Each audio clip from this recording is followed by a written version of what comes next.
Our next presenter is Justin Kang, Executive Director, City Awake.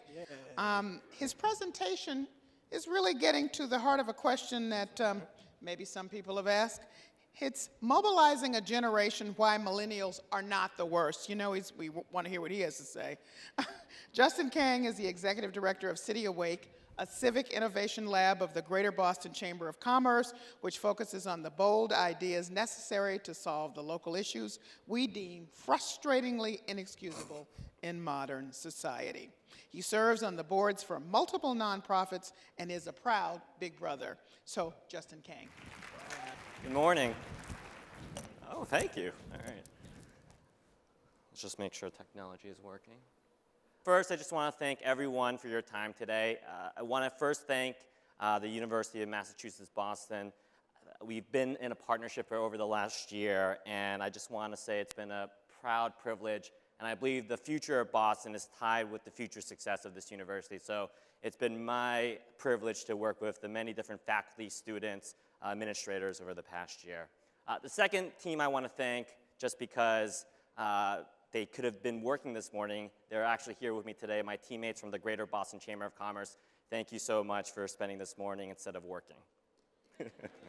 There you go. So first off, wow, so many smart people, and I just want to be vulnerable here, and I think I'm a little out of my depth because I'm just a history major from Brandeis University, and I'm not that smart. So I just want to preface it by starting off this conversation that way. But the two things that I am most passionate about is one is how to build movement. So it was a real treat to hear from Alexi about the soul of a movement. And the second thing that I'm very passionate about is power dynamics. Power dynamics come in many different forms. We talk about it in race, we talk about it in gender. The way that I look at it is about the concept of age.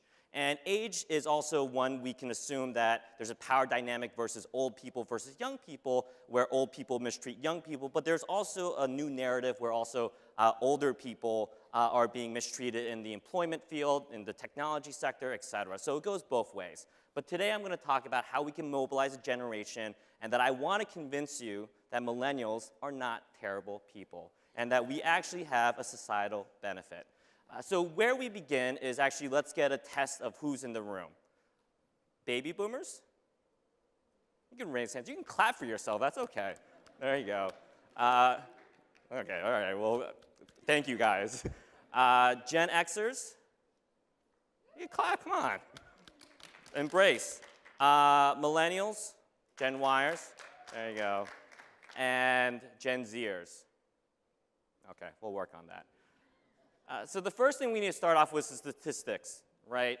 Why are millennials being dominated in the media? Why are we covered in all through businesses and nonprofits and government? And it's not so hard to recognize that we are at least a statistically dominant force. We are, as consumers, as voters, as entrepreneurs, and as employees, we are here and we are not going away. We are 75 million strong, and ultimately we are the biggest generation in this country right now, or closing in on it, beating out the baby boomers. Now, as a quick exercise, I'm going to ask you to take 20 seconds to think about what are the traits that you describe as millennials. You can write it down, you can think it out loud, or if you, actually, we'll make this interactive. What is one personality trait that you would associate with millennials? And be honest. Okay, thank you. All right, that's good. Entitled, thank you. Okay. Tech savvy, wonderful. Oh, wow, we started a storm here. Okay, tell me what you think. All right. And the way that we have it here, and what actually inspires me the most, is that we have such a competing narrative of millennials in public perception. Some people think we're compassionate. Some people think we're entitled. Some people think we're spoiled. Some people think we're risk takers. The most exciting part of my work within the Greater Boston Chamber of Commerce, where I lead the initiative City Awake, is that we get to define our generation. It is not a closed book. It's not a closed story. It's on us, and we have the opportunity in a decade from now, 5 decades from now, to define how our legacy is remembered.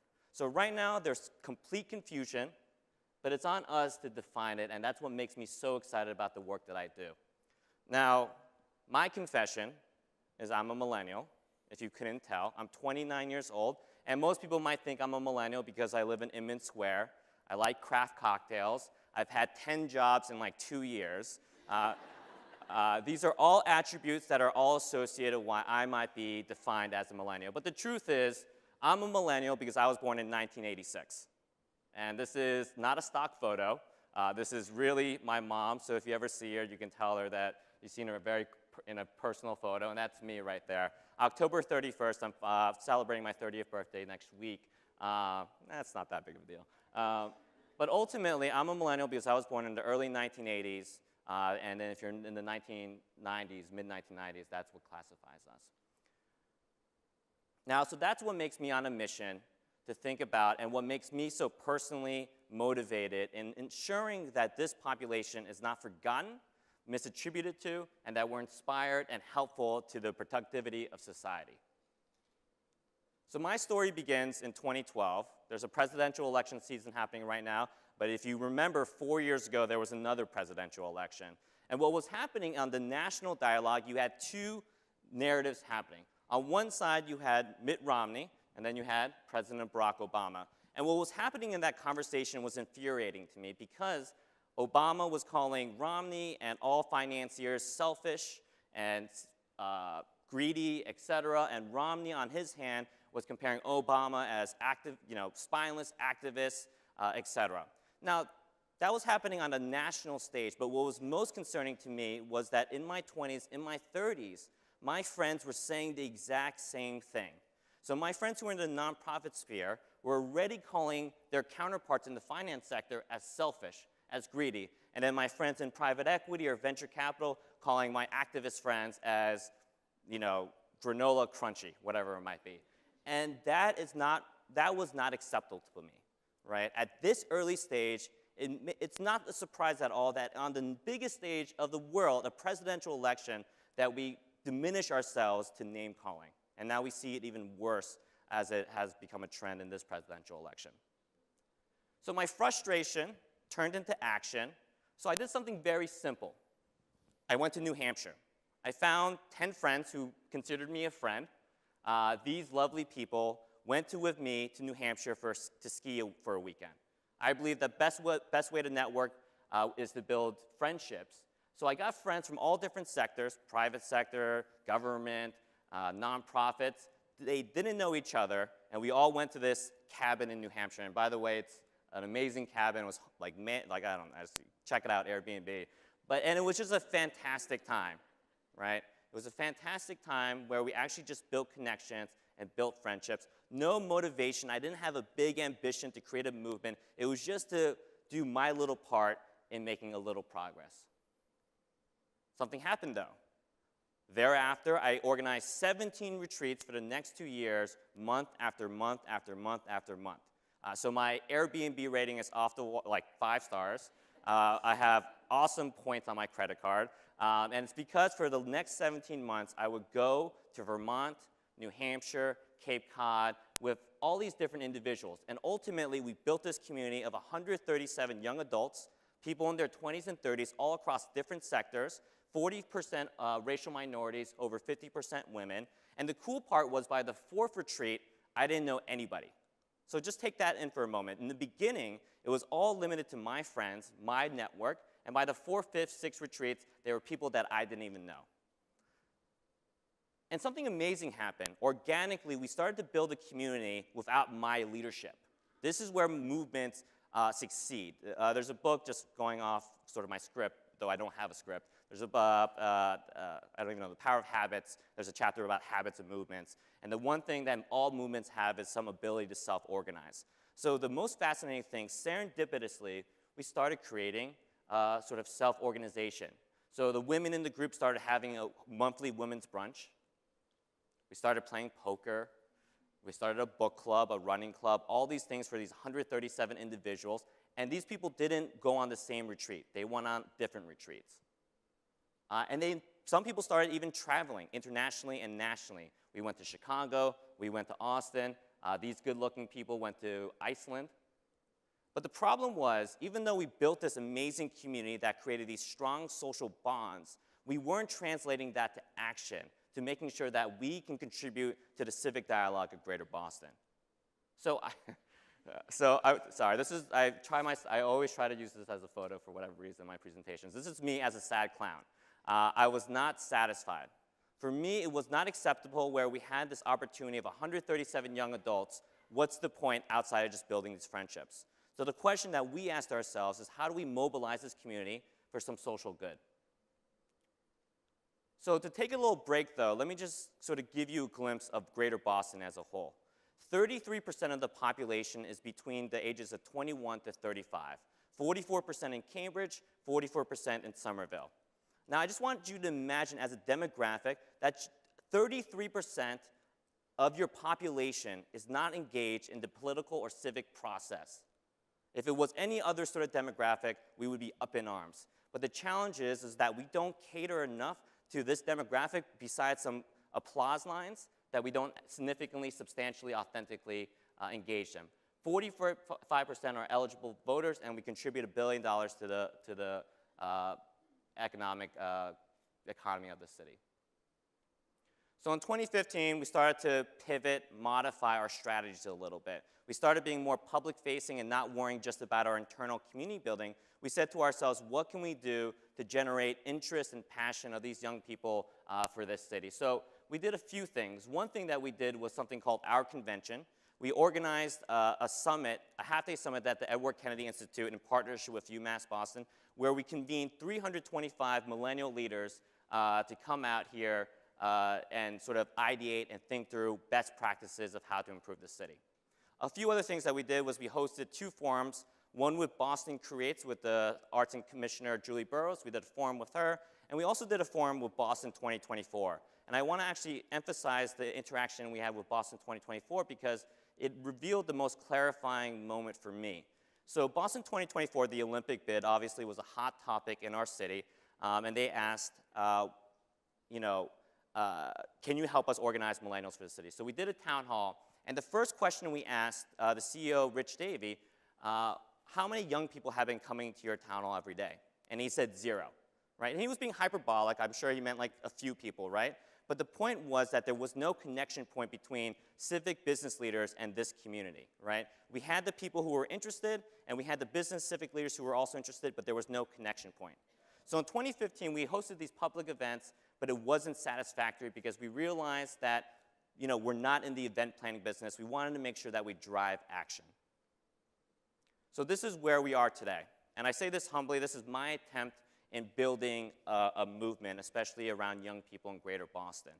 Over the next 9 months, we have selected over 650 young adults across Greater Boston, 45% people of color, 60% women. They were all nominated by 300+ organizations. The way we selected these individuals were actually, we went to businesses, nonprofits, and community groups, and we said, you know your community best. You send us your very best, and they will be our delegates. We didn't have an application process. We didn't have a ticket fee. We said, we want to make sure that this is representative across Greater Boston and not just my network of yuppies of downtown Boston. Right? So we selected these 650 delegates, and what they're going to be doing is being educated and networked at 40+ events from late September of this year all the way to May of 2017. All these different events will be focused on different issue areas. There'll be brown bag lunches, summits, forums, design thinking labs, some parties. But this is the opportunity for them to be informed, networked, and given a platform to prioritize the issues and solutions that matter to them.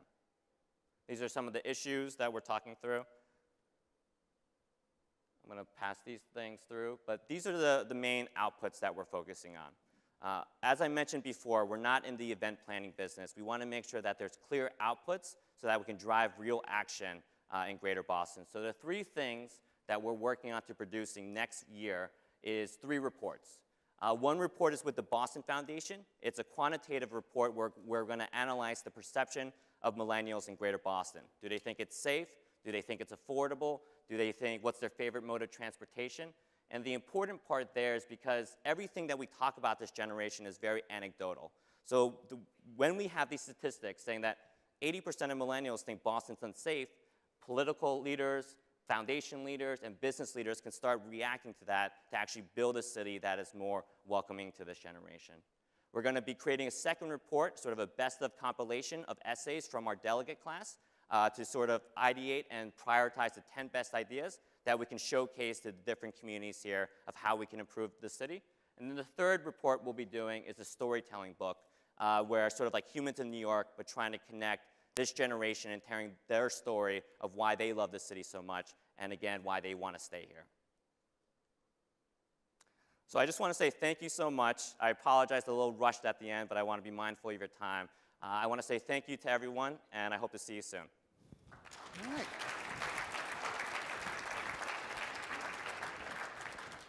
Justin, we got a great Twitter question just as I was coming up. Was it from them? Well, yeah. Oh, no, I mean my colleagues. No, I don't know who is it. Millennial disengagement, is that why the political process is so screwed up this time around? And I want to frame that in a context of the Harvard IOP Millennial Poll. It's an ongoing poll. They just came out with their latest stats of a survey of more than 2,000 millennials. 49% said they're definitely voting. That's 1% higher than in 2012. However, their overwhelming feeling about the process is fear. They're fearful of it. So using that as a context, when you address, can you address whether millennial disengagement has really impacted? I think millennial disengagement is just a symptom of the political culture as a whole. I think we hear often that fear is the #1 or sort of attribute defined with this election. It's unfortunate that it's sort of gone to this point, but ultimately, personally and authentically, for young people, just historically, we don't see ourselves meaningfully engaged. Oftentimes, and this problem that we're trying to solve here, it's not just a new problem for millennials, it's a decade-long conversation where every decade is about how do we get young people engaged. So to answer your question, I think it's not so much about millennial disengagement has created this fear, but it's ultimately that we're just we've given up with sort of, I think, government and ultimately those processes where a lot of young people are now going through the private sector and other sectors to sort of contribute their voice. Just a note, if folks don't know, that millennials are now the largest cohort. You've bypassed baby boomers, so you have, could potentially have the greatest impact in terms of your voice. Yeah. I'm curious to know, of the 650 delegates that came and become a part of this process, this year-long process, what was the thing that interested them enough to become engaged in this and want to participate? Yeah, it was really surprising because we originally slotted for 500 delegates, and we thought that was an ambitious goal.